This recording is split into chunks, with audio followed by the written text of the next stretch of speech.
So we are at Beaver Pond Campground. This is the first camping of the season, and as you can see, we have a beautiful lake and the stunning scenery, just breathtaking.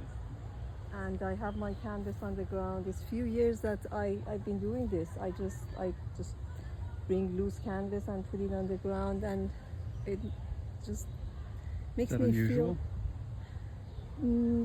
Plein air painters usually, like you have your canvas, you have your stretcher bar and easel and everything, and I used to do that too. But when I started doing larger size paintings, not only it was difficult to kind of like take them around, but also it makes me more connected to the earth and to the nature.